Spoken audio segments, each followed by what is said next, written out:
사랑하는 은혜와 진리 장로교회 교우 여러분, 어젯밤도 평안하셨습니까?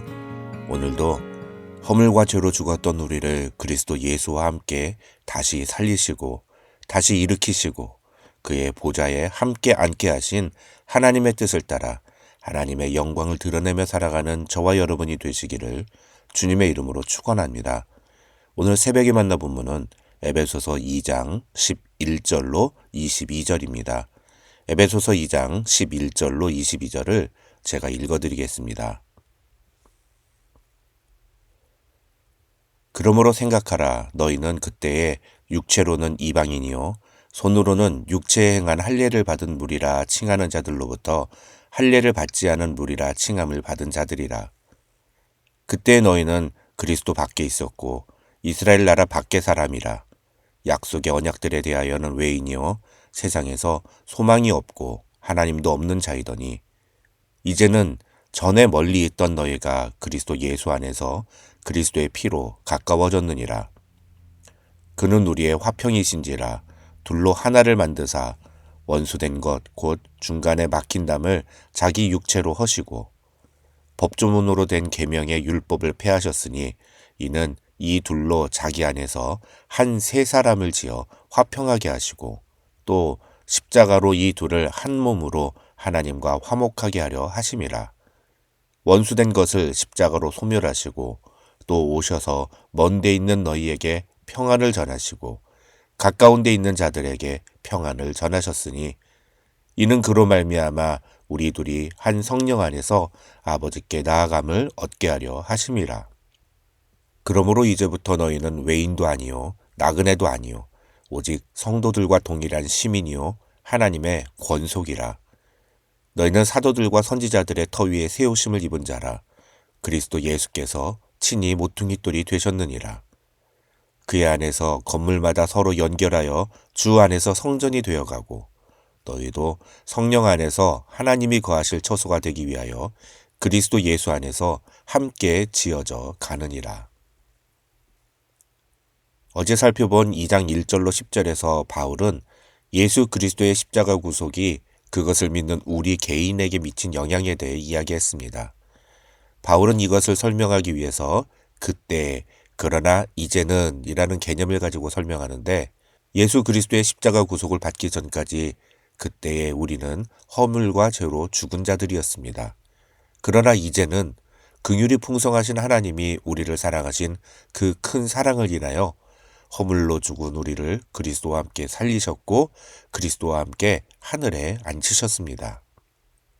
오늘 본문인 11절로 22절에서 이제 바울은 그러한 개인의 구원이 교회 공동체에는 어떤 영향을 미쳤는지에 대해 말합니다.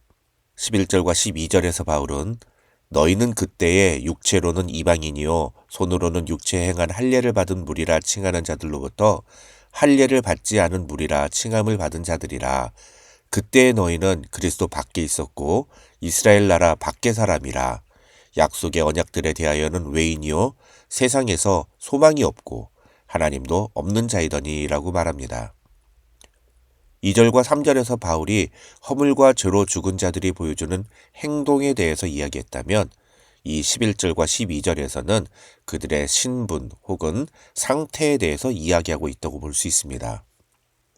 이 11절과 12절의 표현들은 어떻게 보면 굉장히 공격적이고 심한 표현들입니다. 예를 들면 육체로는 이방인이요 라는 표현은 너는 조선시대였으면 우리 집 노비였어 이런 말과 같은 뉘앙스고 또 이스라엘 나라 밖의 사람이라는 표현은 철저히 이스라엘 중심에서 이야기하는 그래서 외국인의 입장에서 보면 굉장히 기분이 나쁠 수 있는 그런 말인 것입니다. 그런데 바울은 그런 표현을 써가면서까지도 허물과 죄로 죽었던 그때의 상태를 표현하려고 합니다. 그만큼 그때의 너희가 하나님의 관심에서 제외된 사람들이었다는 것을 이야기하고 있는 것입니다. 그런데 그렇게 하나님의 관심에서 제외됐던 우리에게 어떤 은혜가 임했습니까? 13절을 보면 이제는 전에 멀리 있던 너희가 그리스도 예수 안에서 그리스도의 피로 가까워졌느니라고 말합니다. 그때에는 멀리 있던 우리가 이제는 가까워졌다고 말하고 있는 것입니다. 누구와 가까워졌을까요? 두 대상과 가까워졌습니다. 첫째는 인간과 인간 사이가 가까워졌고, 둘째는 하나님과 인간 사이가 가까워졌다. 바울은 오늘 본문에서 그것을 이야기하고 있는 것입니다. 먼저 14절에 의하면 바울은 예수 그리스도께서 둘을 하나로 만드셨다고 말합니다. 여기서 둘은 유대인과 이방인을 가리킵니다. 그런데 유대인과 이방인은 원래 어떤 관계였습니까? 그들은 원수였습니다. 여기서 원수라는 단어는 헬라어에서 적대적인 관계를 의미하는 단어입니다. 그러나 이 원수라는 말은 예를 들면 인종이나 성별, 신분, 이데올로기와 같은 사회적인 장벽들을 의미합니다. 이런 성별이나 신분, 이데올로기와 같은 사회적인 장벽들로 인해서 발생하는 차별과 혐오, 그리고 적대적인 생각들이 유대인과 이방인 사이에 있었다는 것입니다. 그래서 그들은 서로 원수 같은 관계였다. 그렇게 말할 수 있는 것입니다. 그런데 그렇게 원수 같았던 이 둘 사이에 있었던 담이 예수 그리스도의 피로 말미암아 허물어졌고, 예수님은 이 둘을 하나로 합하여 한 세 사람을 지어서 화평하게 하셨다고 바울은 말합니다. 그래서 이제 그리스도 예수 안에서 우리는 하나가 되었습니다. 흑인과 백인이 함께할 수 있고, 부자와 가난한 자가 함께할 수 있고, 고학력자와 저학력자가 함께할 수 있는 곳, 진보와 보수가 함께할 수 있는 것이 바로 교회인 것입니다. 그런데 오늘날 한국 교회뿐만 아니라 미국마저도 자신의 정치적 성향과 다른 사람들에 대해서 혐오와 적대감을 노골적으로 드러냅니다. 오늘 말씀을 두고 생각하면 그런 모습은 예수 그리스도께서 십자가에서 죽으신 의미를 무효로 만드는 매우 심각한 죄악과도 같은 것입니다. 그런데 오늘날 교회 안에 이런 혐오와 적대감을 공공연하게 퍼뜨리는 자들이 있습니다. 이런 자들이 바로 지난 주일에 우리가 함께 살펴본 베드로후서 3장에서 말하는 거짓 선생들과 같은 자들이며, 우리는 이런 자들의 잘못된 주장에 동조하거나 동참해서는 안 될 것입니다. 그 다음 16절로 18절에서 바울은 예수 그리스도의 피로 말미암아 인간과 하나님 사이가 가까워졌다는 사실을 언급합니다. 16절을 보면 바울은 원수된 것을 십자가로 소멸하셨다고 말합니다. 여기서 원수란 하나님과 우리의 사이가 그랬다는 것입니다. 왜 그렇습니까? 우리가 죄를 지었기 때문입니다. 이 죄는 비단 원죄만을 의미하지 않습니다. 원죄의 영향력 아래 놓여있는 자들은 지금도 하나님과 원수가 되는 길을 선택하며 살아갑니다. 사실은 예수 그리스도로 말미암아 구원받은 우리도 여전히 그 죄악의 길을 걸어가고 있습니다.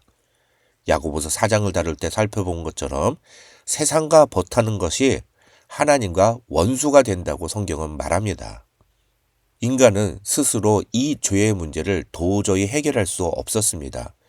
그래서 예수 그리스도께서 그것을 해결해 주셨습니다. 16절에서 바울은 예수께서 원수된 것을 십자가로 소멸하셨다고 선언합니다. 그리고 17절에서는 또 오셔서 먼데 있는 너희에게 평안을 전하시고 가까운 데 있는 자들에게 평안을 전하셨다고 말합니다. 여기서 먼데 있는 너희는 이방인을, 가까운 데 있는 자들은 유대인을 의미합니다. 다시 말하면 이방인이나 유대인이나 하나님께로 가까이 나아갈 수 있는 평안의 소식을 전하셨다는 것입니다. 그런데 중요한 것이 있습니다. 유대인과 이방인이 함께 하나님께로 나아가야 한다는 것입니다. 이것을 16절에서는 한 몸으로 라고 표현했고 18절에서는 우리 둘이 한 성령 안에서 라고 말했습니다. 이 말은 이 둘이 함께 하나님께 나아가야 한다는 것입니다. 여러분, 초대교회 때 유대인과 이방인이 함께 모여서 예배드리는 것이 쉬운 일이었을까요? 절대 그렇지 않습니다. 유대인의 입장에서나 이방인의 입장에서나 이 둘이 하나가 되어서 함께 신앙생활을 한다는 것은 결코 쉬운 일이 아니었습니다. 아마 끊임없이 이 둘 사이에 분쟁과 갈등이 있었을 것입니다. 사소한 말 하나 때문에 오해가 생겨서 서로에 대해 원망하고 분노하는 일들이 잦았을 것입니다. 서로가 서로를 상종 못할 인간들이라고 비난했을지도 모릅니다. 그런데 그런 사람들에게 바울이 지금 뭐라고 얘기하는 겁니까? 너희가 하나가 되어야 한다. 예수님이 십자가에 죽으신 것은 너희를 하나가 되게 하기 위해서였다. 이런 말을 하고 있는 겁니다. 교회는 하나가 되어야 합니다. 그것이 구원의 증거입니다. 교회는 한 몸됨을 인정하는 것에서부터 시작해야 합니다.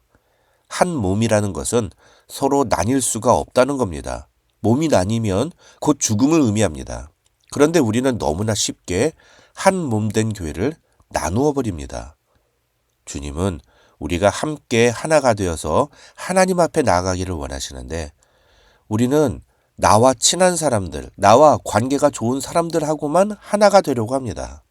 바울은 이 한몸됨과 하나됨을 강조하기 위해서 19절부터 22절에서 세 가지 예를 들어 설명합니다. 우리는 첫째, 하나님의 나라의 시민들이고, 둘째, 우리는 하나님의 권속이고, 셋째, 우리는 하나님의 성전이라는 것입니다. 첫째로 19절에서 바울은 그리스도 안에서 하나 된 것을 하나님의 나라의 동일한 시민이라고 표현합니다. 옛날의 이방인들은 하나님 나라의 시민이 아니었다는 겁니다. 12절에서 바울은 그것을 이스라엘 나라 밖의 사람이라고 표현했습니다. 그러나 이제는 유대인이나 이방인이나 동일하게 하나님 나라의 시민이 되었다고 바울은 말합니다. 둘째로 바울은 그리스도 안에서 하나 된 것을 하나님의 권속이라고 표현합니다. 권속이란 말은 가족이라는 뜻입니다. 바울은 이 가족으로서의 교회의 개념을 에베소서 5장과 6장 초반에 자세히 설명합니다. 마지막 세 번째로 바울은 20절로 22절에서 교회의 하나됨을 성전으로 비유합니다. 이 성전의 가장 중요한 기능은 하나님이 거하실 처소가 되는 것입니다. 그렇다면 이런 성전은 어떻게 세워집니까? 첫째는 사도들과 선지자들의 터 위에 세워진다고 바울은 20절에서 말합니다. 이 말은 교회는 복음의 기초 위에 세워지는 것이라는 뜻입니다. 둘째로 이 성전은 서로 연결하여 성전이 되어갑니다. 22절에서 바울은 이것을 함께라고 표현했습니다. 이 말은 어떤 한 개인이 독립적으로는 교회가 될 수 없다는 뜻입니다.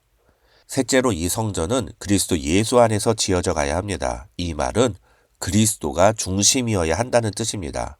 교회는 어떤 사람이 중심이어서는 안 됩니다. 교회는 철저히 예수님 중심으로 하나가 되어야 한다는 뜻입니다. 마지막으로 하나만 더 말씀드리면 성전은 지어져 가는 것이라고 바울은 말합니다. 여기서 지어져 간다라는 것은 현재형이고 수동태입니다. 이것은 교회를 세우는 것은 성령 하나님이 하시는 일이지 내가 하는 일이 아니라는 것입니다. 그리고 그 일은 끝난 게 아니라 바로 지금 이 순간에도 계속되어야 한다는 의미입니다.